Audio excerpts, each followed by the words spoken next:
last GamesMaster, possibly ever, because I've received a slightly worrying fax memo from Channel 4. It says, to the most important person at GamesMaster, we are sorry to report that the number of complaints for this series has risen to an all-time high. Dominic is still making jokes deemed too offensive and controversial for this time slot. Well, I'm quite surprised, to tell you the truth. I don't think we've ever said or done anything remotely dodgy on this show, but I'm willing to admit if I'm wrong. So, for the whole of this show, we're going to have an offense-ometer running. Anytime we say or do anything unsuitable for an early evening time slot, it's going to register on that little meter. And if it's too high by the end of the show, then we are going to catch it. Okay, so with that considered, then with a much sadder pant, let's... What? You're kidding? I can't... With me sandwiched between two girls for the last time, I can't say that either. With an altogether bigger lump in... Oh, this is it. Oh, forget. Let's just go to today's event.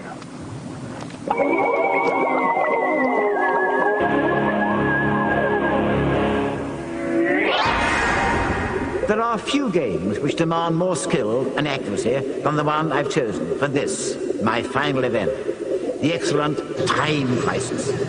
Quite simply, the aim is to shoot the enemies without being shot. The test of good players, however, is not whether they can do this, but how quickly. That's the basis of tonight's event. This one I'm looking forward to with relish. So please welcome, for some top shooting people on screen, pushing down a pedal to hide and not hide type action, Mr. Tony Leung.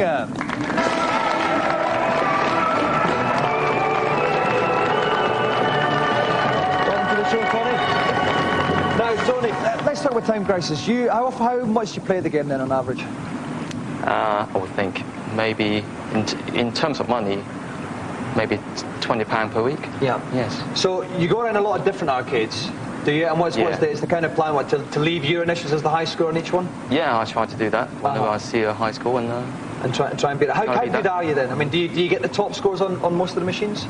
Most of them, but occasionally I run into troubles with one good player in particular. What does he go by? Yes, his initial is XXX, and I'm finding it quite hard to beat his record. He's the one guy. There's only one guy you got difficult with. Yeah. Well, now I mean, I suppose, if we were some kind of like really cheesy kind of show like Cilla Black, surprise, surprise, this is where we'd say, right, we've spent lots and lots of money tracking him down, and let's bring on Mr. Triple X. That'd be quite funny, wouldn't it? Yeah. Hysterical, wouldn't it? Prepare to be hystericized then, Tony Leung, because we have found him. Here is your nemesis, Mr. X. Right, pleased to meet you. Nice to meet you. Triple X, tell us your real name. Philip Groves. Philip Groves, what do you do for a living? Sales rep for an optical company. So, basically, when you're driving around doing your sales repping, what do you like nothing more than doing? Sometimes I'll spot an arcade that has Time Crisis in there, and I'll pop in and have a few games. And you've quite literally littered the country with the Triple X on it.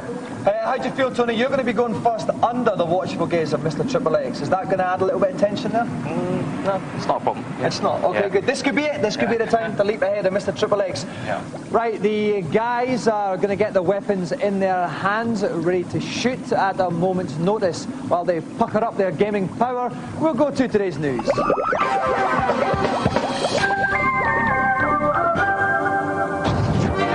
In less than 48 hours' time, for 250 notes, you'll be able to lay your grubby hands on the most powerful games machine ever, the awesome N64.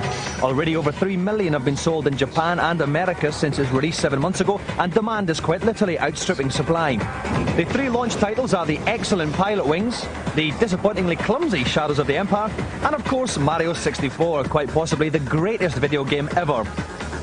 The next big release is Turok, a first-person shoot-'em-up that boasts some of the most impressive graphics ever seen.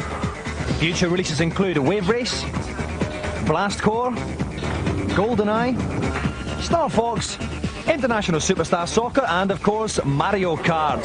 Still some way off though is Zelda, which will run on an HDD peripheral. Expect all these games to have the number 64 after them. Cause for celebration then among UK game fans, but we'll leave you for now with some exclusive footage of Doom 64, slated for an April release.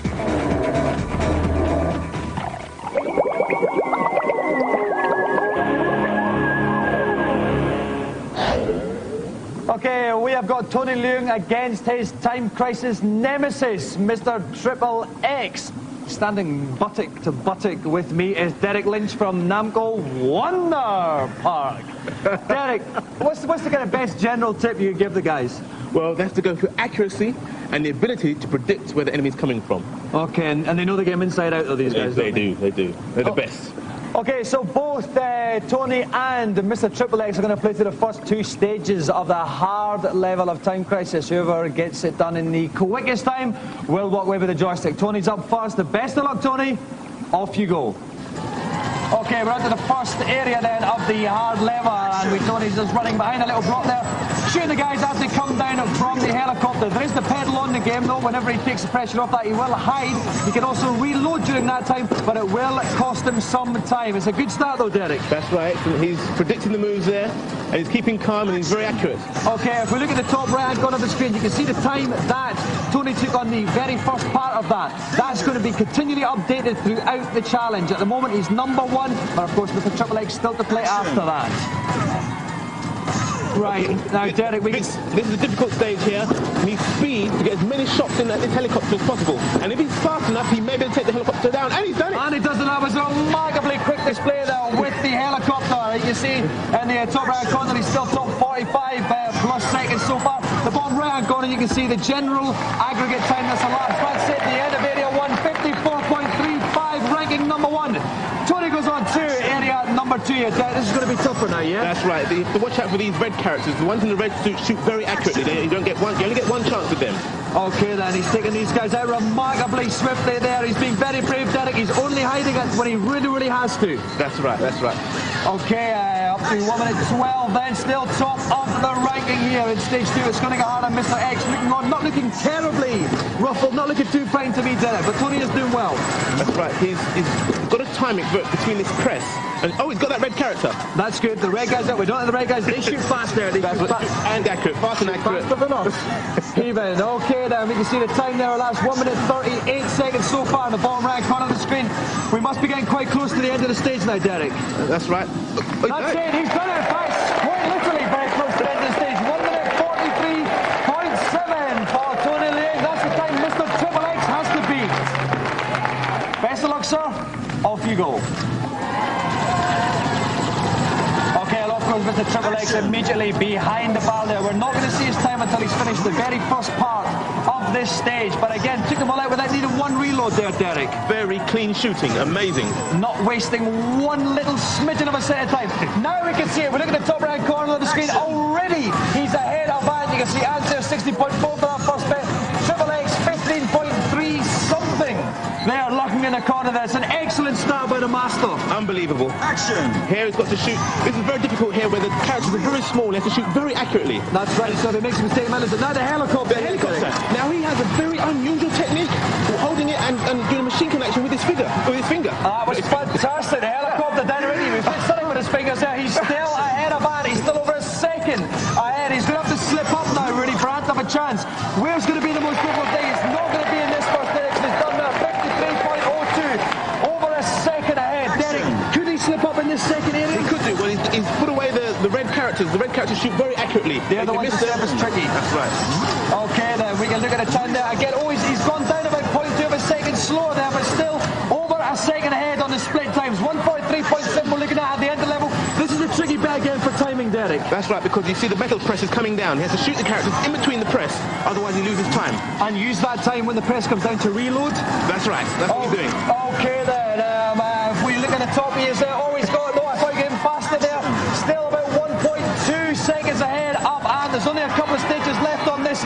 Mr. Triple X showing his form. This is the last bit here, Derek. That's right, here again we've seen accuracy. He's hit the red man, and they're coming up from the top. That's it, it's almost over. That's it, Mr. Triple X, 141.13, 2.5 seconds ahead of the Tony. The winner, Mr. Triple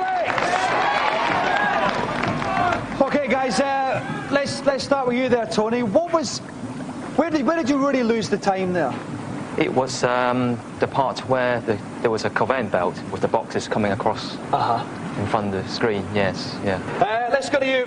Why Triple X actually? When I was a lot younger, there's a spoof double agent film on the telly, and they had this guy on there, and he called himself Agent Triple X, and it was just a silly way of getting my initials up, really. Well, we have been very privileged today. Not one but two fantastic players, but one gaming legend, which is why the GamesMaster Golden Joystick goes to Mr. Triple X.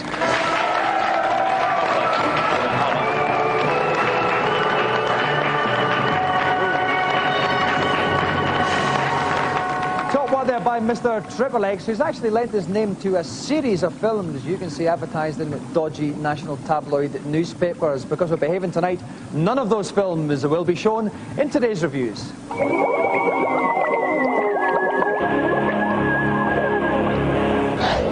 This week we're going to take a look at two of the most bulgingly anticipated games on the N64, beginning with Mario Kart 64.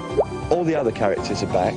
The tracks, there are loads of them, there's 20 in all, including the 4 battle modes. It's got pickups, bonuses. 4-player mode is the feature that everyone's been looking forward to the most. You get to race around in versus mode on all of the tracks again, like in the first Mario Kart. You can carry big long lines of bananas or a string of shells around with you, then fire them off when you feel like it. Unfortunately, the coins from the first game have gone, which you used to pick up to make you go faster. The 1-player mode occasionally gets boring and annoying with computer opponents that will catch you no matter what power-ups you use or how well you drive. If we'd never seen Super Nintendo Mario Kart, we'd think this was a very good driving game. But as it is, it's just not as good as the original Super Mario Kart. It's just not as good as we'd hoped. Whew, controversial end there.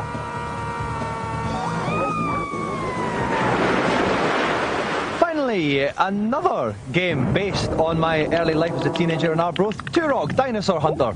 It's got 8 huge levels, and there are warps on each level so that you can sort of like get from one point on the level to the other point, because they are gigantic. Apart from the bow and arrow, the other weapons are like the grenade launcher, the quad rocket launcher, the particle accelerator, which you actually have to charge up for a few seconds before you can fire it off. But then, of course, there's the fusion cannon. Now, this is awesome. You've got raptors, you've got triceratops, you've got natives, you've got hunters, you've got some underwater creatures. The special effects are some of the best we've ever seen, including the rest of the Nintendo 64 games. Some of the best graphics around. And overall, it's a really, really good game. And you can get details on these games on our GamesMaster webpage, unless you've got to go and have your tea. That's it for part 1 of this final show, where we are trying to behave. In the second part, I'm going to touch something wet and slippery. It's a fish, Michael Fish, on as a special guest after this break.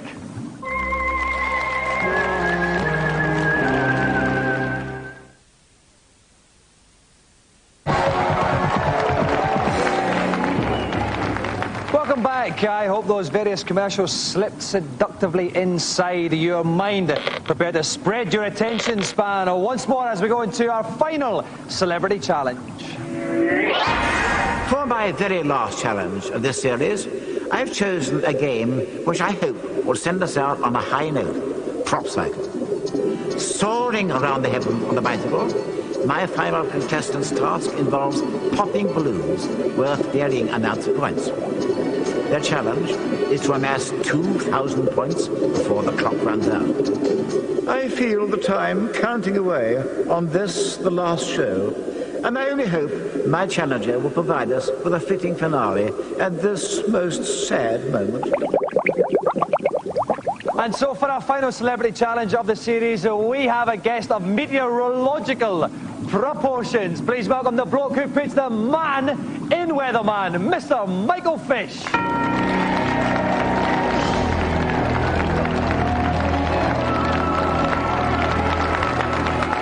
Welcome to the show, Michael. Thank you very much. Now, Michael, did you always want to be a weatherman, even when you were younger? A meteorologist, that's different. I always wanted to work with the weather in the Met Office, but more often just sort of had thoughts of doing research or something like that. Never in my wildest dreams did I ever think I'd end up on television. We're very big on fashion. on the show. Now, you've got... Are you? Yeah, well, I was hoping you could give me an assessment of my outfit then.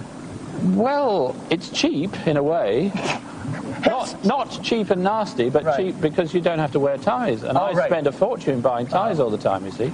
So you get away with it. That's because I spent so much money on the lining there. See that on there? A nice little bit of gold there. Snap.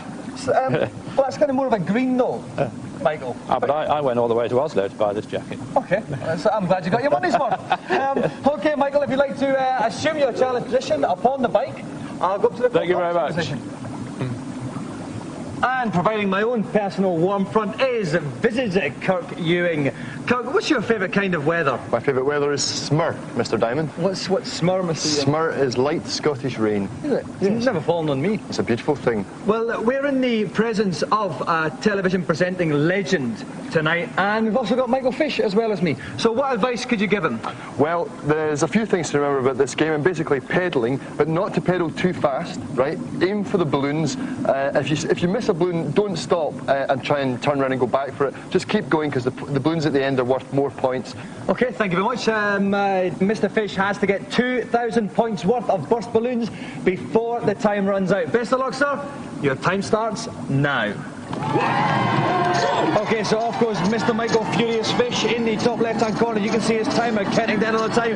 That is the first 50-point balloon he's got. He's missed the second one. The points of the balloons will go up the further he gets through the course. We're looking for 2,000 points. Only 50 so far, Kirk. Not so good, really, but I mean, he's doing the right thing. He's choosing to ignore the ones that he misses and just keep going, pushing on to the bigger points further on down the track. Okay, he's quite literally ignoring everything. Not annoying, he might be annoying everything, but I wouldn't like to say that about now. Here's a 200-point balloon, and that's more like it. Takes about the 250. Misses the other one, though. Nearly goes right into a house, and he missed another one. And he missed another one. I can see a consistent theme here, Kirk. It certainly is. It's the Fish's prerogative to do so. He should have picked up that last balloon, though, because that would have given him some extra time and helped him complete the challenge a bit easier. Okay, he's got a couple more points in. He's got 32 seconds there. We're nearly halfway through the challenge, and he hasn't got to 1,000 points yet. He's on 7. Oh, it's got quite. Oh my goodness, it's not stopping. That counter's going up and up. 1,050, 1,250. This is much better. 20 seconds left, Kurt. What do you want to see him pick it up now? I want to see him basically just trying to sort of not hurt anybody on the course. I mean, he's got to get the biggest points he can, and at the moment he's just sort of careering around like a mad flying fish. He's only got 9 seconds left. He wants to get some kind of like balloon to extend his time, otherwise he's not going to do it. The time's ticking out. 3, 2, 13, 15. Oh no, he's got a time thing. He's got a time thing. He's back on 12. He's in a cabin, Kirk. He's in a cabin. There's another time balloon here. So if he picks this one up, yep, he's got another few seconds added onto the score. That's a good bonus for him. It's quite literally the secret cavern of extra time. Ooh. Okay, 7 seconds left though. He still needs to get more time. I can't see him doing this. He's got some more time. That's a little one. But he needs to get another 750 points. But in a big, massive balloon. 1,550. We need another 650 points. He's got 4 seconds left. I don't think he's going to do it. It's time to get away. Time is out, Mr. Michael Fish. 1,350 points. His challenge ends in fishy failure. Commiserations there, Mr. Fish. It's exhausting. How did you find it? Well, I was a bit guilty, you see, because they look to me like Met Office radio som balloons. They're balloons we send up with instruments, and they're so important and so valuable that I was pretty reluctant to shoot any down, really. That is one of the finest excuses. We've had 1,500 points. Wasn't bad at all. It was a fine performance. That's the first time I've ever played any of those sort of games, so... well, it's the first time for everything. Not bad. And a fitting end to the last celebrity for this series. Please give it up to our special guest tonight, Mr. Michael Fish. Thank you very much. So, for one final time, I have clasped the hand of a legend. Now we're going to go to the final feature of this series. For one final time, I'll be sent across to far distant lands. For one final time, I will be able to flirt outrageously with attractive ladies. And for one final time, you will ponder the moral implications of the fact I get paid for all this.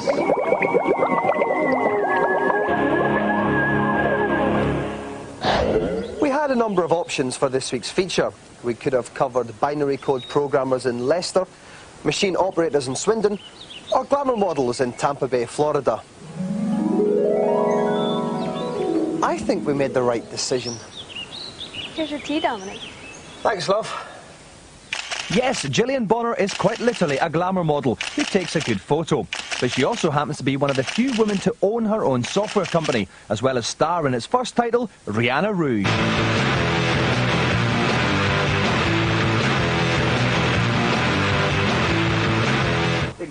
Like me, Jillian's a person who's very comfortable with her body, but as we sat chatting by the lagoon that backs onto our splendid home, I couldn't help wondering. So, Jillian, what's a lovely lady like you doing in a horrible industry like this?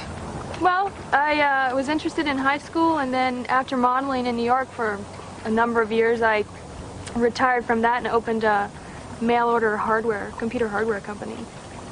Was it easy to get it started off? Well, it took money, and I rounded up the most knowledgeable people I could to help me, and of course I learned a lot by doing that, but I hated that part of the industry, so it just wasn't creative enough. So, Rihanna Rouge, what's it all about? Oh, well, it's about the making of a superhero. She starts out as a really downtrodden, abused secretary with no self-esteem, and through the player's choices, she eventually ends up as a superhero. Right. Jillian is very much the driving force of the company and is well versed in the intricacies of game production. Each section of the game was meticulously storyboarded before Jillian and her pals upped sticks to shoot the live action material in a studio in Los Angeles. Ready, action. These chroma key scenes were later composited into the various environments that Rihanna encounters. Her progression from timid secretary to hard-as-nails superhero is mirrored in a selection of eye-popping outfits. Okay, so we've come into Jillian's private study here where I'm going to take a look at her pants, basically. So Jillian, show us some of the costumes then that you wore in the game. Okay, what little costumes we have here. Yeah. This is was worn in Fun World, which is pretty cool. That's nice, very Alice in Wonderland. Yeah. This was Tree World, and it was a really great world to work on. Uh-huh. All tribal and feathered. There are some members of Parliament in Britain that wear stuff like that regularly. Yeah. They do, trust me. I believe you. Yeah.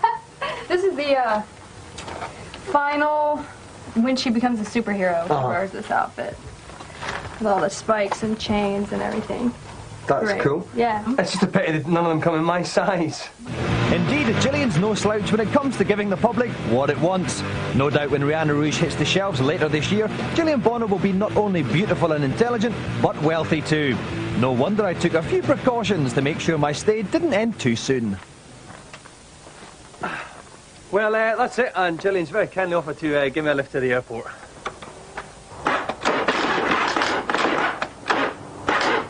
Looks like it won't start. Oh no.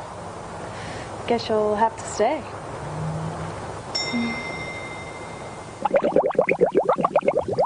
Okay, that's it. The end of the show, the end of the series, and if we take a quick look at the offence-ometer, I am amazed. I mean, it appears to have swelled to erect proportions. We are quite literally in a lot of trouble. I'm hearing the Channel 4 No Fun police are on their way down, and the future looks grim. So, I'm sorry, I mean, I feel kind of quite responsible for all this. So I guess I'd just like to say, well, apologise really to all the old people who feel I've made terrible jokes at their expense, to all the parents who felt to be corrupted or tainted their children in any way. I personally would just like to say, I don't give up. The GamesMaster website has now left the building. So thank you very much.